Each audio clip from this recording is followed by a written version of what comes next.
les dévots, je ne comprenais pas qu'est-ce qui arrive à Chaitanya Mahaprabhu, comme ça, il tombe d'un coup, il se réveille, Narotam, Narotam. Il dit, mais attends, il dit ça à Chaitanya Mahaprabhu, ben, écoute, tu étais évanoui, tu as perdu connaissance, et tu criais Narotam, Narotam.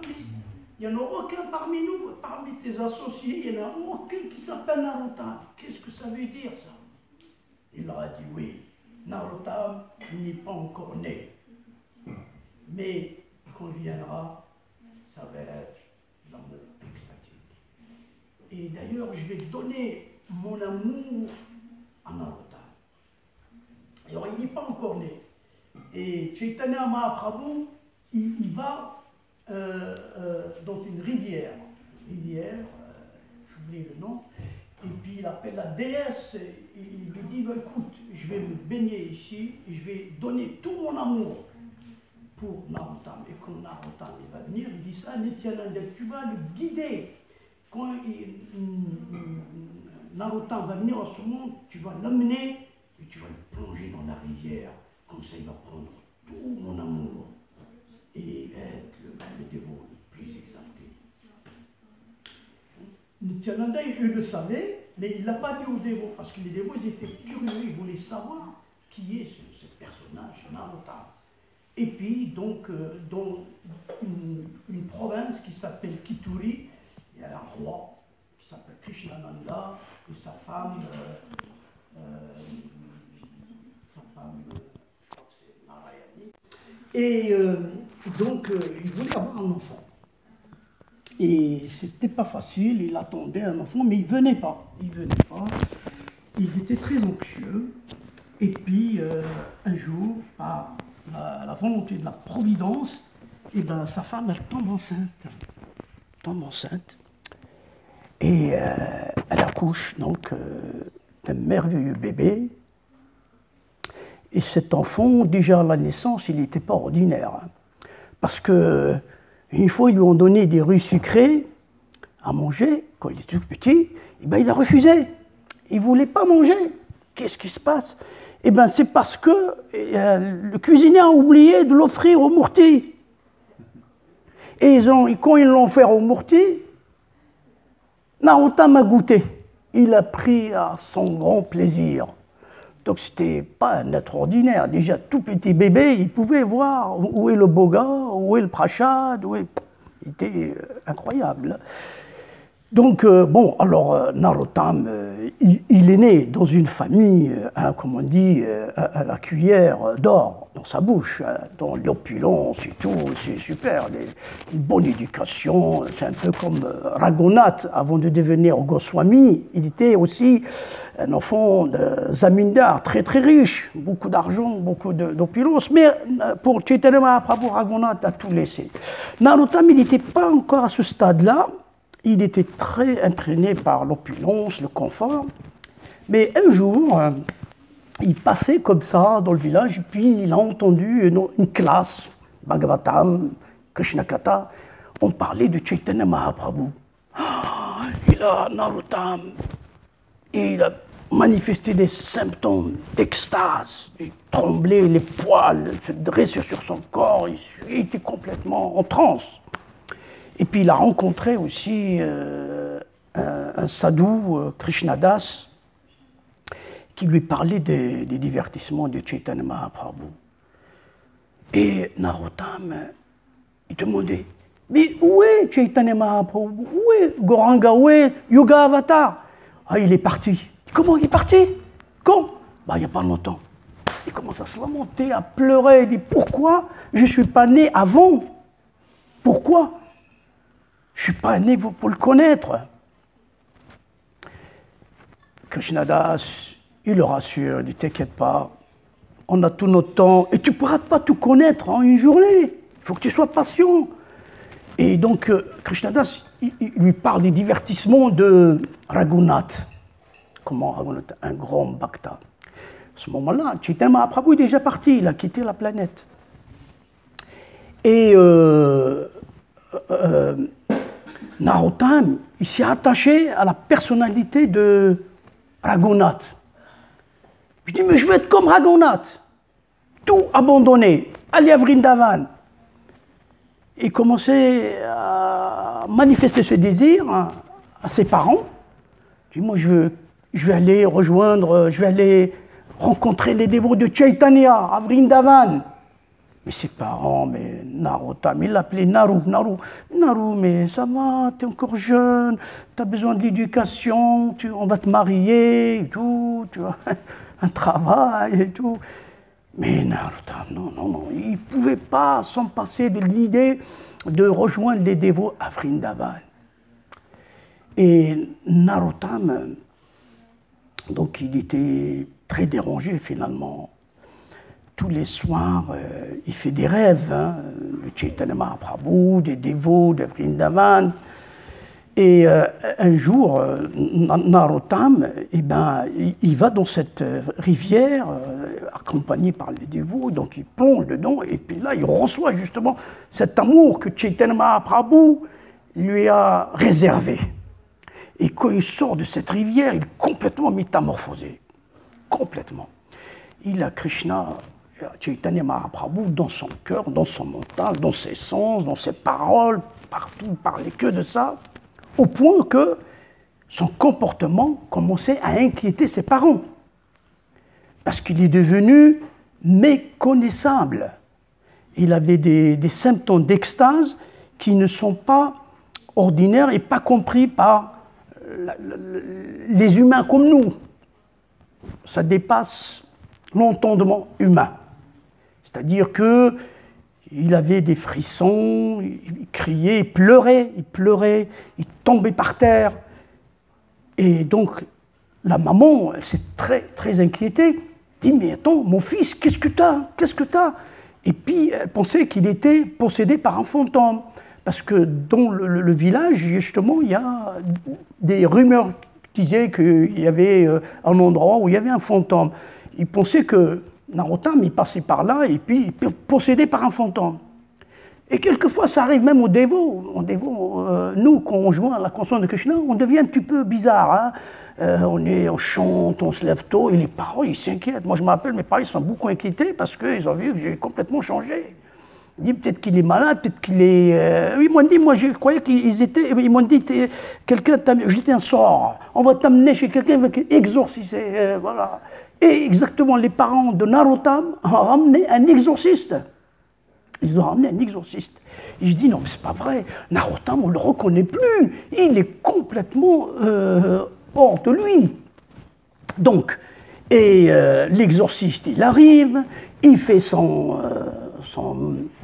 magie, tout ça pour l'exorcisme.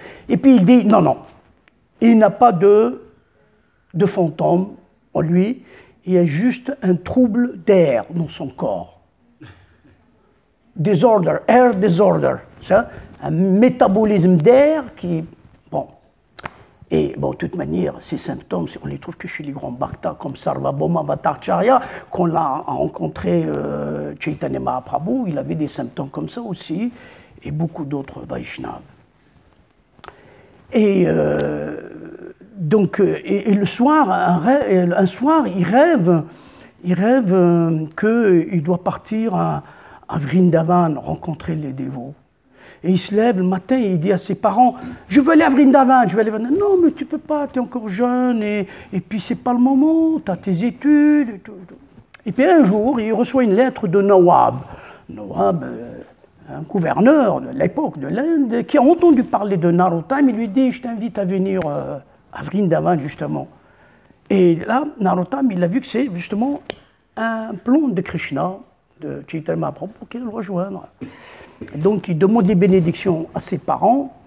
Alors, ses parents, un peu contrariés au début, mais ils finissent par accepter, de dire, ok, tu peux y aller. Et puis, il a vu sa mère très inquiète. Il dit, t'inquiète pas, maman, je reviendrai. Et puis, il est parti à Vrindavan. Et là, il a rencontré, donc il se lamentait toujours qu'il n'a pas rencontré Chaitanya Mahaprabhu, mais il rencontre Lokanath Maharaj, qui va devenir son maître spirituel. Et Lokanath, il va lui donner beaucoup de miséricorde. Et j'ai pensé justement, tous ces grands bhaktas, c'est comme Lakshman aussi, parce que Lakshman, il ne peut pas s'en passer de Ram. C'est son frère, comme jumeau, il est tout le temps avec lui. Et c'est vrai que moi, parfois, j'arrive dans l'école où je travaille, quand je n'ai pas d'idée quoi faire avec les enfants, je leur raconte le Ramayana. Et j'ai remarqué quand je raconte le Ramayana, d'habitude, les enfants, ils sont très turbulents. Mais le jour où je raconte le Ramayana, ils sont tous calmes, sages. Hein? Vraiment très, très sages. Même le directeur, il était étonné. Je raconte l'histoire.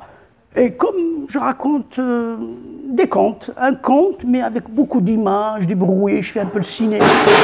Je fais un peu le cinéma, tape comme ça, des bruits et tout, et ça éveille la conscience des enfants. Je leur ai raconté comment, un jour, il y avait un roi, un grand roi qui s'appelle Dasharat, très puissant, un grand guerrier. Et il avait trois femmes, Kekeyi, Sumitra et Koshalya. Mais il était malheureux parce qu'aucune de ces femmes ne pouvait donner un enfant à son héritage. Et donc, il s'inquiétait énormément. Comment il va faire? À qui laisser l'héritage, puisqu'il n'a pas d'enfant. Un jour, un sage vient chez lui, il lui dit mon cher roi Dasharat, comment ça va? Il dit pas très bien, parce que voilà, j'ai tout, mais j'ai pas d'enfant, et je ne sais pas comment léguer mon royaume à qui. Ben, il lui a dit écoute, tu vas faire un petit sacrifice, une cérémonie, et tu vas avoir des enfants, un enfant. Donc il lui donne un pot de riz. En fait, c'est une divinité qui sort du feu, de la terre, avec un pot de riz, qui donne ça à Dasharat. Et lui, il le donne à ses trois épouses. Chacune prend un morceau. Et quelque temps après, elle tombe enceinte. Et Koshalya a eu Ram, Kiki a eu Bharat, et Sumitra a eu le Shatrugna. Donc ils ont eu des enfants comme ça. Et c'était super parce que une fois ces enfants ont grandi, il y avait une fraternité magnifique dans le palais. Et ils jouaient, ils étaient très heureux. Et le père, il était très très content Dasharat quand il voyait ses enfants. Mais il avait un attachement spécifique pour Ram. Il aimait beaucoup Ram. Toujours, il était dans ses bras et tout. Et puis voilà. Et tout le monde aimait Ram dans Ayodhya. Hein, tout le monde. Et donc, un jour, Dasharat il a dit, bon, moi, je commence à être vieux, il faut que je lègue mon pouvoir à Ram, couronner Ram. Il avait cette idée, il en a parlé à Ram. Ram n'était pas très attaché, mais voyant le désir de son père, il lui a dit, oui père, si tu veux que je devienne roi, pourquoi pas, oui, d'accord. Et donc,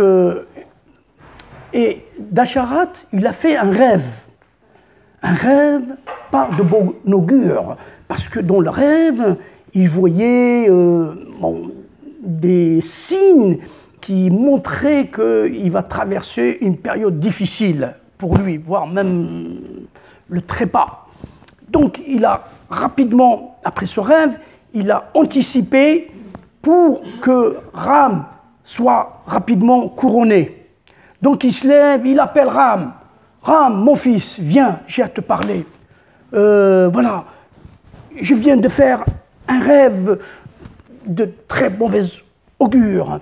J'ai vu des signes qui m'inquiétaient. Rahu qui était là, et il y avait des signes qui montraient qu'une calamité va bientôt m'atteindre. Et je te demande d'accepter le couronnement que je vais faire. D'ailleurs, je vais le faire même demain. Oui, il n'y a pas une minute à perdre. Parce que Dasharat avait une vision qui traverse un moment très difficile dans sa vie. Donc il a anticipé. Demain, on va faire la fête. Et pendant ce temps-là, donc toute Ayodhya, elle était baignée dans l'eau de rose, les rues, la fanfare, la musique, le chant. Tout le monde était au courant que Ram va être couronné. Donc c'est le joyau Ram, c'est l'être aimé par tous les habitants d'Ayodhya. C'était la fête. Un jour, il y avait donc la servante de Keki qui s'appelle Mantara. C'est une vieille bossue, elle a une bosse comme ça dans le dos. Elle arrive et elle demande « Mais qu'est-ce qui se passe aujourd'hui? Je vois tout le monde et s'affaire, il court à gauche, à droite. Mais tu n'es pas au courant? Demain, c'est le couronnement de Rame. Demain, couronnement de Rame. » Rigole bien, elle dit ça d'Achara dans sa tête. Tu verras, tu verras. Donc elle avait un plan dans la tête. Et alors elle va aller voir Keki, la belle-mère de Rame, et elle lui dit « Ma chère Keki, tu ne sais pas la nouvelle ?» Elle dit « Non, je ne sais pas, dis-moi. » Eh bien, Rame, il va être couronné, il va devenir roi. « Oh, super, Haribol, Haribol !» Elle était contente. Keki dit « Idiote, tu cries de joie au couronnement de Ra ?» Elle dit « Mais qu'est-ce qui ne va pas, Mantara? Bien sûr, je suis contente. Rame, c'est l'être le plus cher au monde, à l'univers même. » Elle lui dit « Mais tu réalises pas? Tu réalises pas? » Mais ma chère Mantara, elle essaie de la calmer et tout. Elle lui donne même un bijou, un collier. Elle prend le collier, Mantara, elle le jette par terre. Je ne veux pas de collier, je ne veux pas tes cadeaux, parce que le malheur qui va t'arriver va aussi m'arriver à moi, parce que moi je suis ta servante, et si toi tu es malheureuse, moi aussi je vais devenir malheureuse. Mais tu ne réalises pas, il a fait exprès d'Acharat, il a envoyé ton fils Barat voir son oncle dans la province très loin. Pendant ce temps-là, il a manigancé pour que son propre fils soit roi. Et comme ça, tu vas devenir toi-même la servante de Koshalia. Ah, jamais je vais devenir la servante de Koshalia, parce que l'envie, la jalousie entre les femmes, c'est terrible, hein, terrible. Et donc, elle a dit non, pas question. Pas question. Qu'est-ce que je vais faire? T'inquiète pas, j'ai un plan. Oh, ma chère Mantara, dis-moi comment je peux éviter cette terrible nouvelle. Elle lui dit, tu te rappelles pas? Il y a longtemps, d'Acharat, il était dans le champ de bataille. Et il était en difficulté. Il allait même mourir. Et c'est toi qui l'as sauvé, tu étais dans le char. Et tu l'as ramené, blessé, jusqu'au champ. Après la bataille, tu l'as ramené dehors complètement, tu l'as protégé et sauvé, et à ce moment-là, il t'a demandé, ma chère Keki, je te donnerai les vœux que tu veux, 2 vœux, demande tout ce que tu veux, je te le donnerai, parce que tu m'as sauvé. À ce moment-là, Keki n'avait pas de plan, de désir. Elle a dit, non, pour l'instant, j'ai rien, on verra plus tard. Ben, elle a dit, maintenant, le moment est arrivé. C'est maintenant qu'il faut demander ces 2 vœux. Elle a dit, oui, tu as raison, je me rappelle de cette situation de bataille. Alors, qu'est-ce que je vais demander? La première, tu demandes que c'est ton fils, Bharat, qui va être couronné roi. Et deuxièmement, tu vas dire à Rame de le bannir dans la forêt pendant 14 années. Oui, très bien, Simone. Mais pour ça, il faut faire un plan, un stratagème. Donc Dasharat, il va venir te voir, parce que Keki, c'était la plus jeune, il était plus attaché à Keki qu'aux autres.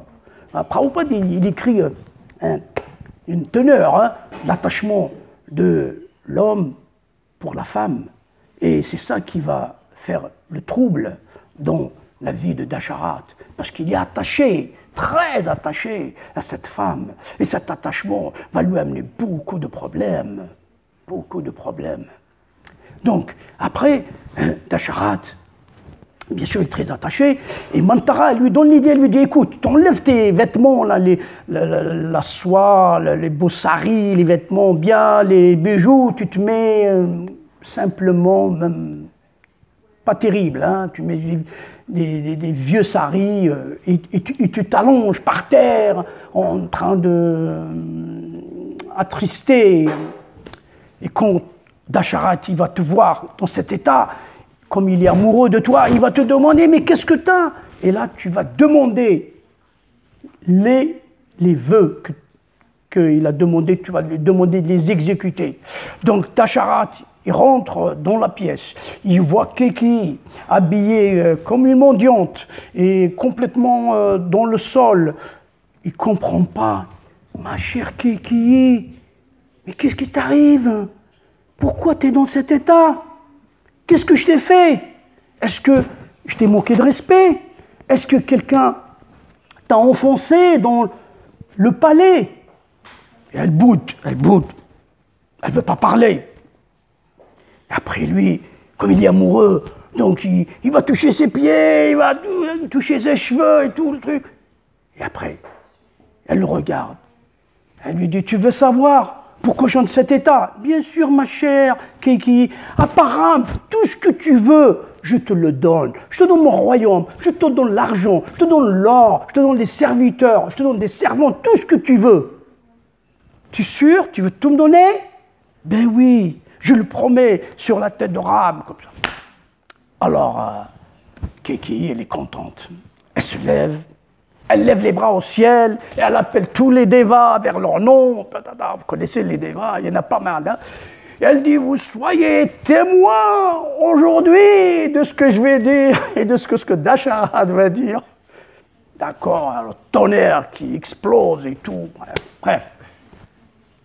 Alors, il entend, oui, dis-moi, qu'est-ce qu'il y a? Elle lui dit, les deux vœux. Tu te rappelles, j'étais dans le champ de bataille. Je t'ai ramené sain et sauf et tu m'as demandé deux vœux. Il a dit oui, je me rappelle. Et bien maintenant, je te les demande. Ben oui, ma chère, demande. Premièrement, je veux que c'est mon fils Bharat qui devient roi. Dasharat, il regarde, les yeux ouverts. Et deux, je veux que Ram soit banni dans la forêt Mandakaranya pendant 14 ans. Là, Dasharat, il tombe, il s'évanouit, et il se réveille, et je dis, mais Keki, dis-moi que c'est un rêve, dis-moi que c'est un cauchemar, ce que j'ai entendu. Non, c'est pas un rêve, et c'est pas un cauchemar, c'est la réalité. Oh! Et il tombe encore. Oh là, comme ça, tu vois. Complètement évanoui, tu vois. Et alors là, il se réveille. Et puis, tu sais, un homme est toujours un peu philosophe. Hein. Quand il s'agit avec une femme, il est toujours un peu philosophe. Donc il commence à parler des paroles douces.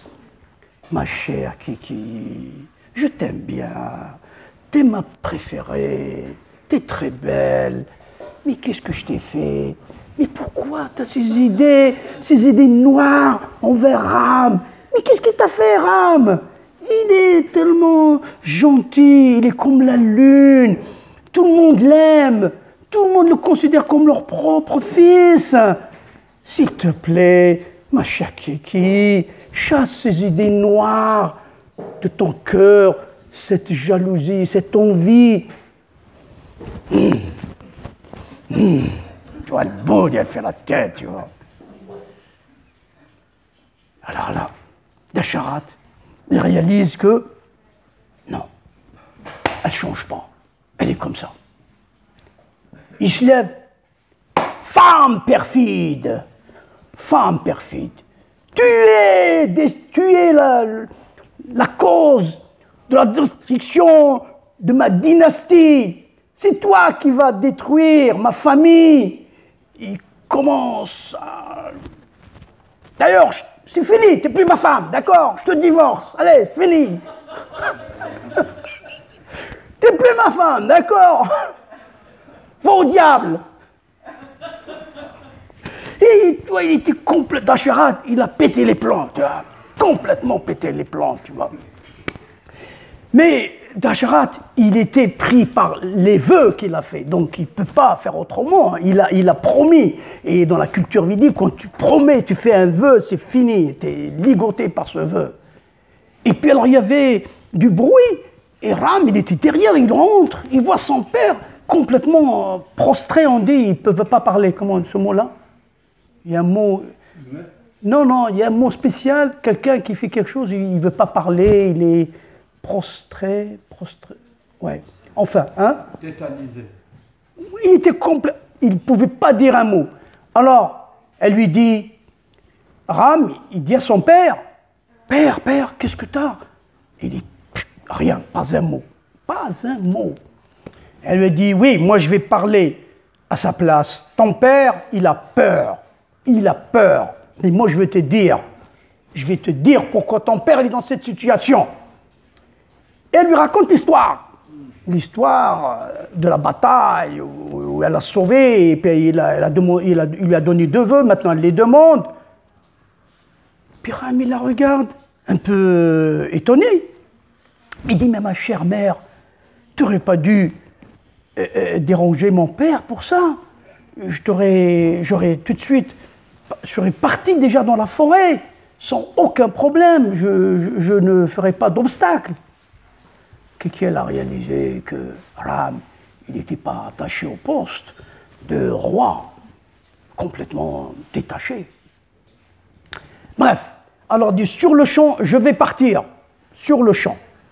Elle lui dit, tu enlèves tes habits royaux, tu mets l'écorce des arbres, tu t'habilles simplement et tu t'en vas de ce palais dans la forêt pendant 14 années. C'était la punition. Hein. Donc Ram, alors Sita on entend ça, Bharat il entend ça, ils sont complètement effondrés. Bharat et Sita ils veulent venir avec lui. Mais lui, il ne veut pas. Mais Bharat, il est tellement attaché que finalement, Lakshman, il vient avec lui. Sita, elle veut aussi venir, mais il lui dit non, pour une femme, c'est dangereux, la forêt, il y a les animaux, les démons. Mais Sita lui dit, écoute, je suis ta femme, tu ne vas pas quand même m'empêcher de vivre sans toi. Je ne pourrais jamais pourrait vivre sans toi. Donc finalement, il accepte, il a dit ok, vous venez, ils partent tous dans la forêt, mais pendant ce temps-là, tout le village accepte, ils viennent accompagner Ram, Lakshman et Sita. Et vous connaissez l'histoire comment Ram il a gagné la main de Sita. Parce qu'il était dans la forêt avec les sages. Ils lui ont introduit le roi Janak. Et il avait une fille qui s'appelle Sita, très belle, la belle Sita, qu'il a trouvée dans la terre un jour. Et il était à l'âge de se marier, il voulait la marier. Et il a fait un tournoi de prouesse qui pourrait tondre un arc de Shiva. Mais personne n'a réussi, personne. Et est venu le tour de Ram. Et Ram, sans aucun problème, a réussi à tondre l'arc. Et c'est comme ça qu'il a gagné la main de Sita. Parce que j'ai oublié de dire, et j'ai oublié aussi de dire, pendant ce temps-là, quand il était adolescent, Ram, et avant qu'il quitte le palais, les sages, ils étaient dérangés par des démons qui venaient souiller le sacrifice, la reine du sacrifice. Moi, je faisais rigoler les enfants, je leur disais, ils faisaient pipi, caca sur la reine, il y a le guide, les enfants, ils étaient dérangés, même les enfants, ils n'aimaient pas ça, tu vois. Et ensuite, quand Ram, il est venu avec Lakshman, avec les flèches, avec des mantras, il a tué tous les démons, tous. Et comme ça, les sadhus, ils étaient très contents de ce que... Donc, j'arrive à l'histoire, et ils sont partis, et tout le village, toute la population d'Ayodhya les ont accompagnés. Et Ram, la nuit, il a dit à son frère Lakshman, tu ne te rends pas compte, tout le monde nous suit, il faut qu'on parte la nuit en cachette, parce que ce n'est pas possible. Et la nuit, ils sont partis en cachette, très très loin. Quand les habitants se sont réveillés, ils n'ont pas trouvé Ram. Ah, c'était la tristesse, c'était des pleurs. Il dit, comment est-ce que c'est possible qu'on retourne maintenant à Ayodhya comme ça sans Ram? Et bon, l'histoire commence après Ram et Lakshman, Sita se retrouvent dans la forêt. À Chitrakoot, moi j'ai eu la chance justement, j'ai été à Chitrakoot avec Lokanath Swami. Oh, qu'est-ce que c'est un paradis sur terre. Je l'ai vu de mes propres yeux, oh, les grottes, les fleurs, les bosquets, les grochers, les cascades. Mais j'ai vu tout ça, j'étais étonné à l'époque. J'ai été voir Indranatha Swami à l'hôpital Cochin et puis j'ai fait un tour à Chitrakoot. Et ils étaient très heureux, Ram et Sita, très très heureux. Et un jour, il y a une démone du nom Shurpanaka qui arrive et qui voit Ram. Elle est tout de suite éprise d'amour pour lui, tout de suite tombée amoureuse, un coup de foudre, paf, dans le cœur, c'est fini, tu vois. Elle se transforme en une très très belle femme. Et elle va courtiser Ram, le séduire. Mais Ram, on dit qu'il est Eka Patni, une seule femme. Il ne regarde pas d'autres femmes, rien, même pas en pensée. Il lui a dit non, ma chère fille, écoute, je suis déjà occupé, moi je suis déjà marié. Plutôt, va voir mon frère. Lakshman, lui, il est libre. Alors elle va voir Lakshman. Lakshman lui dit non, non, non, plutôt va voir mon frère. Et puis à ce moment-là, il y a Sita qui sort de la cabane, et puis elle la voit, comment elle est belle, comment elle est super, sublimissime. Et elle comprend que c'est à cause d'elle qu'elle ne peut pas épouser Ram. Et donc, elle reprend sa forme de démon, et elle se lance vers elle pour la tuer. Et à ce moment-là, Ram, il tire l'épée, choum, choum, il lui coupe les deux oreilles et le nez. Et Shurpanaka, il commence à crier et tout. Et les soldats, ils arrivent, ils étaient 14 000. Et Ram, avec ses flèches magiques, il les a tous mis par terre. Tous, 14 000. Après, Shurpanaka, elle vole dans les airs, et elle va traverser l'océan. Elle arrive à Sri Lanka, et elle voit son frère qui s'appelle Ravan. Ravan, c'est un grand démon. Il est assis sur un sofa, il a 10 têtes et 10 bras, il a une grande coupole de vin, et les femmes, et le truc, enfin, l'opulence et tout. Elle arrive en pleurant. Et lui regarde sa sœur, il dit, mais ma sœur, qui t'a fait ça? Ram, c'est lui qui m'a coupé le nez, les oreilles. Je vais le punir, je vais le tuer. Attends, Ravan, il a entendu parler de lui. Il a dit non, tu ne pourras pas le tuer, il est très fort. Mais, attention, il a une très belle femme. Sita, elle est très belle. Elle serait une bonne femme pour toi. Tu vas l'épouser. Et Ravan est très concupiscent. Très concupiscent. Et il a une femme, elle s'appelle Mandodari. C'est une femme chaste. La femme de Ravan. Mais il en avait plusieurs, il avait un grand harem. Hein. Et ben, il était pris par... quand il a entendu la description de Sita, il n'a pas hésité un seul instant de la kidnapper. Il a été voir son magicien qui s'appelle Maricha. Et il lui a dit, écoute, je veux que tu fais un plan pour que je kidnappe Sita. Et Maricha, sachant qu'il a affaire à Ram, il a dit non, je ne vais pas faire ça parce que Ram, il est très fort, il va me tuer.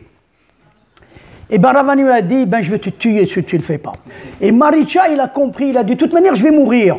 Soit par Ram, soit par Ravan. Si c'est à faut mourir, je préfère mourir des mains de Ram. Donc il accepte le plan de Ravan. Il se transforme en biche dorée. Et dans la forêt, Sita, elle voit cette biche. Elle est prise complètement de sentiments, de bonheur, de plaisir. Elle lui dit, Ram, Ram, regarde cette biche, comment elle est magnifique, je veux que tu l'attrapes.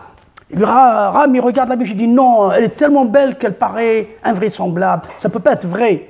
Mais elle insiste tellement que, paf. C'est pour cela que les femmes sont l'intelligence de l'homme. La femme doit bien conseiller le mari, sinon elle l'amène à la perdition. C'est ce qui est arrivé. Et il était tellement attaché à cette biche que Ram, il a fini par acquiescer. Il a dit, ok ma chère Sita, je vais la chercher pour toi. Lakshman, tu surveilles Sita, d'accord? J'y vais. Hop, il court derrière la biche. Et chaque fois, il la rate, il la rate. Et puis la biche rentre dans la forêt. Et puis à un moment, paf, il l'atteint. Et quand il tue la biche, Ram, il réalise que finalement c'était un démon. Il a repris sa forme de démon. Et puis il a commencé à dire, Lakshman, Sita, au secours. Il a imité la voix de Ram. Mais Sita, elle est complètement affolée. Mais Dédé à Lakshman, va secourir ton frère, il est en danger. Lakshman, une seconde, il dit non, c'est pas possible. Mon frère, je le connais, il ne peut pas avoir la trouille comme ça, non. Ah, il insiste, mais il ne veut pas. Ah, oui, je comprends pourquoi tu ne veux pas. Tu veux me séduire et tu veux m'avoir pour toi, pour ton plaisir. Ah, il ferme les oreilles, ne me dis pas ça. Et il était complètement dérangé parce qu'il vient d'entendre. Il dit, ok, je vais y aller. Je vais y aller, mais je vais faire un cercle magique avec mon arc. Et tu ne sors pas de ce cercle, d'accord? Donc, il va rejoindre Ram dans la forêt. Et pendant ce temps-là, Ravan qui arrive, paf, il se déguise. C'est un démon puissant, redoutable. Et il se déguise en ermite, un shivaïte, avec la barbe et tout, les vêtements vieux. Et il arrive derrière les buissons, il espionne Sita, il la regarde bien. Et puis après, il s'avance pour rentrer. Mais il ne peut pas, parce qu'il voit le feu devant lui, parce que le cercle magique ne peut pas permettre à Ravan de rentrer. Et donc il trouve un autre stratagème. Om Namo Shivaya, Om Namo Shivaya. Et puis alors Sita entend un sadhu qui arrive. Elle arrive et elle le regarde comme ça. Oh, ma chère petite fille, j'ai très soif. Est-ce que tu peux me donner un verre d'eau, s'il te plaît? Alors, bien sûr, Sita est très serviable, elle va chercher un verre d'eau. Et puis, elle ne veut pas... mais après, elle a oublié. Le problème, c'est que, je ne sais pas, elle a oublié, mais si, elle s'est rappelé qu'il y avait un cercle, mais Ravan était beaucoup plus rusé. Oh, ma chère fille, je suis très très vieux, je ne peux pas avancer, est-ce que tu peux venir vers moi, s'il te plaît? Et là, Sita l'a oublié, le cercle. Et elle enjambe le cercle. Paf! Il l'attrape par le poignet, il l'attire, il prend sa forme. Mais lâche-moi, mais qui es-tu? Je suis Ravan, le démon de Lanka. Mais ne me touche pas, je suis marié, mon mari c'est Ram, il va te punir. Ram? J'ai rien à cirer, moi, de Ram. Moi, je suis le plus fort. Et puis, il la met sur le char volant. Bouge pas, et c'est un char qu'il a volé à Brahma, d'ailleurs. Tu vois, il la met sur le char, complètement dans les airs. Sita essaie de se démêler, mais c'est une femme, malheureusement, elle ne peut pas. Et il la tient comme ça, fortement, devant le char et tout. À ce moment-là, il y avait un oiseau dans le ciel, un vautour, s'appelle Jatayu. Il voit la scène, il arrive, et il commence à dire, mais pourquoi tu prends Sita? C'est pas bien ce que tu fais. De quoi tu te mêles, toi, vieux oiseau? Eh bien, tu verras. Et puis Jatayu, il arrive avec ses ailes, les ailes. Il se bat avec Ravan. Et c'était un combat très très féroce. Mais Ravan était beaucoup plus fort. Il prend l'épée, et puis il lui coupe les ailes. Et Jatayu, il tombe, paf, sur le sol. Ah, comme ça, baigné dans le sang. Et puis Ram, il arrive. À ce moment-là, il court. Quand Lakshman arrive sur l'endroit, il lui dit, mais pourquoi t'as laissé Sita seule? Il lui a dit non, parce qu'elle a insisté et tout. Ah, il a dit, ça y est, on est piégés maintenant. Ils arrivent tous les deux, ils courent à la cabane, et ils ne trouvent pas de Sita. Et là, ils ont compris que ça y est, il y a un malheur qui est arrivé. Ils commencent à chercher. Et Ram, complètement effondré. Oh non, Sita. Il commence à pleurer, commence à paniqué, complètement, plus dans ses états. Et à ce moment-là, il arrive dans la forêt et il trouve justement Jatayu allongé, baigné dans le sang. Il dit, qu'est-ce qu'il y a, Jatayu? Il le prend dans les bras et il dit, oui, Sita a été kidnappée par Ravan et sur le char, j'ai essayé de la défendre, mais je suis vieux maintenant, trop vieux, il était beaucoup plus fort que moi, il m'a coupé les ailes, mais ils sont partis dans cette direction. Il est tombé mort dans les bras de Ram. Ram, il a fait une cérémonie pour lui, tu vois, il l'a enterré, il a fait toute la cérémonie qu'il faut, un grand bhakta. Il était très très dérangé, il part avec Lakshman. Il cherche, et puis il trouve un sadhu qui lui dit, oui, tu vas par là, tu vas trouver des gens qui pourront t'aider. Et puis il y a un oiseau qui ressemble justement à Jatayu qui arrive. Et puis alors, Lakshman, il lui dit, oh, on dirait que t'es comme Jatayu. Il dit, quoi, Jatayu, c'est mon frère, qu'est-ce qu'il a? Et où il est où? Ben il est mort, mais comment ça se fait, il est mort? Qui? Par qui? Pourquoi? Oh bon, Ram, il lui raconte l'histoire, tu vois, que Jatayu, il a défendu Sita et tout. Ah, Ravan, oui, ça me dit quelque chose, hein, Ravan. Ravan, j'ai entendu parler de lui. Mais écoutez, je crois qu'il habite par là. Écoutez, moi, je vais aller le voir. Hein. Et puis alors, le frère de Jatayu, il fait un tour. Et il va jusqu'à Sri Lanka. Il voit Sita de sa vue perçante de loin. Et il revient, il dit, Ram, c'est vrai, je l'ai vue, elle est à Sri Lanka.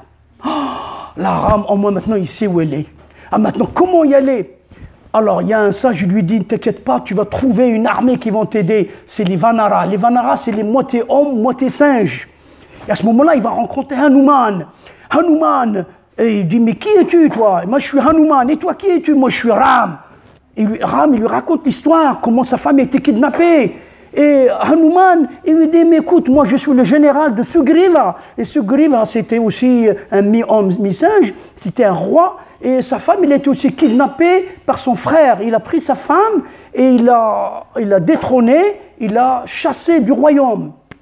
Donc, Sugriva, c'est l'histoire un peu comme Ram. Donc, il va le rencontrer, il va lui parler de son histoire. Donc, les deux histoires sont les mêmes, celle de Sugriva et de Ram. Sugriva, il dit, OK, ils font un pacte avec Ram pour aider à retrouver Sita. Il signe carrément un pacte, vraiment bien. Et pendant ce temps-là, Ram a promis qu'il va tuer son frère, Vali. C'était un démon. Et c'est toute une grande histoire pourquoi il est devenu ennemi. C'est par ignorance. Il a fait pas de mal, Sugriva. Mais son frère, il pensait qu'il avait fait de mal. Donc il lui a pris sa femme, il l'a chassé du royaume. Pendant ce temps-là, il lui a dit, vous allez vous battre et je vais le tuer. Donc, comme il se ressemblait comme des gouttes d'eau, Ram n'a pas osé tirer la flèche. Donc, Vali lui a dit, mais pourquoi tu ne l'as pas tué? Mais non, mais je ne sais pas lequel de vous, et Sugriva et Vali, vous ressemblez tellement. Hanuman il lui a dit, écoute, je vais te mettre une guirlande de fleurs, comme ça Ram saura que c'est toi, Sugriva. Donc, il lui a donné une guirlande de fleurs. Après, Ram, il a tué Bali. Il a tué Bali, et Bali se retourne. Pourquoi tu m'as fait ça derrière le dos, lâche? Et qu'est-ce que je t'ai fait, moi? Je t'ai rien fait. Pourquoi tu m'as tué? Je suis désolé, mais écoute, c'est comme ça. Mais il s'excuser, je suis il dit, t'as piqué la femme, moi aussi on m'a piqué ma femme, bon voilà. Alors, donc après,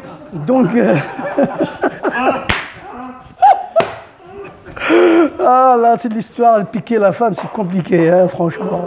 Alors ensuite, donc, il compose une armée de singes énorme. Alors les singes, ils vont donc aller à Sri Lanka, mais ils ne savent pas comment y aller parce qu'il y a la mer. Et ben, la pointe de l'Inde s'appelle Dhanushkodi. Moi, j'ai été dans cet endroit, quand j'étais avec Indra Swami Prasanatma, j'ai eu la chance d'aller dans cet endroit. J'ai pris un bus et j'ai marché parce qu'il n'y a pas de transport qui va... Alors maintenant, ils ont fait quelque chose, mais à l'époque, il y a plus de 30 ans, 35 ans même, j'ai été dans cet endroit, mais quand je suis arrivé, la mer, elle était verte. pas bleue, verte. Et il n'y a pas une vague, rien ne bougeait. Je me suis mis dans l'eau, à la bouteille. Comme ça, je bougeais juste les doigts et les orteils et je flottais comme ça. Et j'ai fermé les yeux et je suis parti en transe.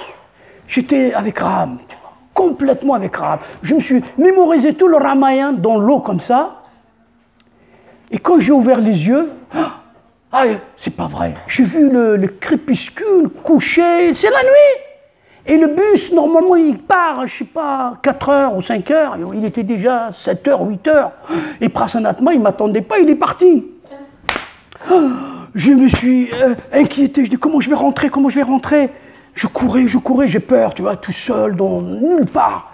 Et puis après, je vois un village, là-bas, je cours, et puis je vois une petite lumière, c'est une jeep. Et puis il y avait un pêcheur qui prenait son poisson en cachette la nuit, parce qu'il avait, c'est peur, les musulmans ont peur des hindous qui pêchent. Et puis je vis qu'il avait une petite photo musulman où c'est marqué Allahu Akbar. Je lui ai dit comment j'étais musulman, il a pris compassion de moi, il m'a dit ok, alors je t'amène, allez, pas de problème, monte dans la voiture. Il m'a amené au village prochain, tu vois. Je suis rentré, Prasanatma, il était étonné, il dit comment t'es rentré? J'ai dit si Krishna, Ram m'a complètement hypnotisé dans l'eau, je ne pouvais plus sortir. Il rigolait, tu vois. Et bien, dans cet endroit, Ram, il ne savait pas comment traverser, mais c'est pas vrai. Donc il prend sa flèche, taf, il appelle l'océan, l'eau de coopérer, mais il ne veut pas coopérer. Donc Ram, il s'est mis en colère, il prend la flèche, il tire sur l'eau, la déité elle sort, Varuna, il dit, cher Ram, excuse-moi, j'étais arrogant, qu'est-ce que tu veux? Et il dit, tu te calmes, j'ai envie de passer, aide-nous, comment traverser? Il lui dit, écoute, vous prenez les pierres, les roches, vous mettez le nom de Ram dessus, et les pierres vont flotter sur mon nom, d'accord? Alors tout le monde a mis le nom de Ram sur les roches et ils ont passé. Même les insectes, ils ont participé à écrire le nom de Ram. Un jour, Hanuman a dit à une araignée, écarte-toi du chemin, parce que tu es toute petite, tu prends des petits trucs, moi je prends des grands rochers. Et Ram a entendu ça, a dit, attention, attention Hanuman, ne sois pas orgueilleux. L'araignée, elle est petite, mais elle prend ce qu'elle peut, mais toi tu es grand, tu prends des grands trucs. Et là, la première leçon d'humilité, Hanuman s'est excusé. Et puis donc, ils ont traversé. Parce qu'il y avait un grand architecte, il s'appelle Nala, qui était architecte, c'est lui qui a construit le pont pour aller à Sri Lanka. Mais avant ça, Hanuman a fait une expédition pour aller à Sri Lanka, pour voir où est Sita.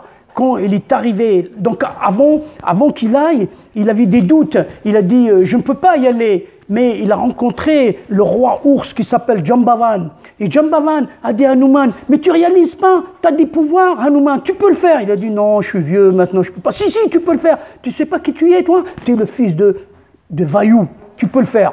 Alors, Hanuman, il ferme les yeux, il fait une petite prière, et puis il se rappelle de sa vie antérieure, il se rappelle de tout, il dit, oui, je peux. Et puis là, il se gonfle, il grandit. Et après, il vole dans les airs. Et puis, il voit un monstre des mers, un dragon qui vient lui barrer la route. Mais Hanuman n'a pas peur. Il prend l'épée, la masse, il le tue. Et puis, il arrive à Sri Lanka, il fait le tour. Mais Hanuman, il a le pouvoir de se mettre petit et grand. Et donc là, il rentre, il se met tout petit, un petit singe. Et puis là, il cherche. Il finit par trouver Sita, mais il n'ose pas l'approcher. Et puis alors, Ravan qui arrive et qui dit à Sita, alors, toujours pas décidé, moi je vais t'épouser, je veux que tu deviennes ma femme. Sita lui dit, jamais tu m'épouseras. J'ai un mari, c'est Ram, et ça me suffit. Attention, Sita, il reste encore un mois. Hein. Si tu ne décides pas, je vais te prendre comme petit déjeuner. Hein. Je lui dis comme ça, tu vois, je vais prendre comme petit déjeuner. Alors, quand Hanuman il entend ça, il n'en revient pas, tu vois. Alors, après, il approche Sita. Il dit, Sita. Elle a peur, elle dit, encore un démon déguisé en singe. Il dit, non, je suis Hanuman, l'ami de Ram. Hein, je te crois pas, tu es un démon. Non, mais la preuve, regarde, j'ai une bague que Ram m'a donnée. Ah oui, c'est vrai. Oh, mon amour, oh, Ram, c'est vrai. Comment il va? Oh, il dit, écoute, Ram, il n'est pas très expressif, mais je te dis sincèrement, il est tristounette, hein, il n'est pas bien, il est complètement dans le coltard, là, ça va pas du tout, là. Alors, Elle lui dit, alors Hanuman lui dit, mais t'inquiète pas, tu montes sur mon dos, moi j'ai des pouvoirs, et je peux voler, et je te ramène chez Ram. Elle dit, non, non, non, je veux que c'est Ram qui vient laver mon honneur et punir ce monstre. Et bon, Hanuman dit, ok, ma chère Sita, comme ça, ok, hop, il s'en va. Et il fait un petit tour à Sri Lanka, et puis là, les soldats, ils le voient, ils l'attrapent, et ils l'amènent devant Ravan. Et Ravan, il dit, qu'est-ce que tu fais ici? Il dit, moi, je suis le messager de Ram, je suis venu pour délivrer Sita. Il dit, ça va pas, tu me donnes des ordres maintenant, toi? Eh bien, je vais te tuer. Alors, les soldats, ils disent, mais non, Ravan, tu ne peux pas tuer un messager, c'est pas dans les conventions de Genève. Il dit, c'est quoi ça, les conventions de Genève? Ah ben, il dit, les conventions de Genève, tu ne peux pas tuer un messager parce qu'il doit retourner, amener le message. Alors là, c'est la galère, tu vois. Donc, Ravan, il dit, est-ce qu'on peut mettre le feu dans la queue du singe? Oui, oui, pourquoi pas. Donc, mettez-lui le feu. Donc, ils mettent le feu dans sa queue et Hanuman, ça brûle, ça brûle, ça brûle, ça brûle. Et puis, il commence à sauter d'un endroit à un autre. Et il met le feu et il fait des grabuges partout, des grabuges. Et puis, il met le feu partout dans le palais, tout. C'est la catastrophe. Et après, il rentre voir Ram. Il lui raconte tout. Il dit, voilà, j'ai vu Sita, là-bas. Elle m'a même donné une bague pour toi. Voilà. Et il regarde la bague. Il est complètement en extase. Et là, il reprend espoir. Et à ce moment-là, donc, allez, ça y est, ils vont traverser tous les singes, ils traversent les Vanara, ils arrivent à Sri Lanka, une grande bataille entre les singes et Ravana. Ravana a dit à ses ministres, vous savez qu'on va battre contre les singes, et les singes, ça va être bien pour le petit déjeuner, hein, on va bien les manger. Mais ils ne savent pas comment les singes vont se battre, parce que l'armée de Ravana, ils sont équipés de boucliers, de lances, de métal, enfin des armes vraies. Les singes, ils n'ont pas ça. Ils se battent avec des cailloux, des troncs d'arbres, tout ce qu'ils ont sur la main, ils le jettent. Donc ils étaient complètement déstabilisés, l'armée de Ravan. Il y a beaucoup de morts dans les deux camps. À ce moment, quand Ravan a vu que ça tournait pas bien, et il a envoyé son fils, il faut que je vous parle de son fils qui s'appelle Indrajit. Indrajit, attention, c'est un grand guerrier planétaire, il a des armes, il peut créer de la magie, il est très très fort. Et donc Indrajit, un jour, il crée un trou dans le sol, et Ram et Lakshman, ils tombent dedans, et puis avec ses cordes, on appelle des cordes de serpents, il y a plein, ils forment des serpents, des centaines qui vont mordre Ram et Lakshman. Et les singes, ils ne peuvent rien faire parce que les singes ont peur. Ils ont peur des serpents. Ils n'osent pas s'approcher parce que les singes ils disent, mince, on va perdre le premier jour de la bataille, on va la perdre à cause des serpents. Donc, ils n'osent pas trop s'approcher. Et puis ils se rappellent, ah oui, tiens, il y a Garuda. Et puis ils font appel à Garuda. Garuda qui vient, il sauve in extremis Lakshman et Ram. Du puits où ils étaient tombés. Mais Indrajit, il ne s'arrête pas là. Il a des pouvoirs mystiques. Un jour, il se met en mode invisible. Il tire des flèches partout. Tout le monde est dépassé parce que Indrajit est très fort. Il tue plein de singes. Alors là, c'est terrible ce qui est arrivé. Un jour aussi même, il a fait une grande surprise. Il a manifesté Sita sur son char volant. Il a dit, regardez, c'est Sita. Et bien voilà, la belle Sita, et ben vous allez voir, il prend une épée, il lui coupe la tête. Et il jette la tête par terre. Oh, non! Il y avait un silence de mort.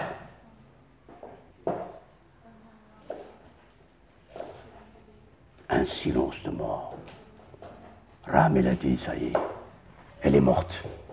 Les singes, ils ont dit, on est venu se battre pour ça, et maintenant qu'elle est morte, ça ne sert à plus rien de continuer. Et puis, il y avait quelqu'un qui s'appelle Vibhishana. C'était le frère de Ravana, qui était chassé par son frère. Il dit à Ram, ne t'inquiète pas, ce n'est pas vrai. Indrajit, c'est un magicien. Il a créé une fausse Sita, faire croire qu'elle était tuée.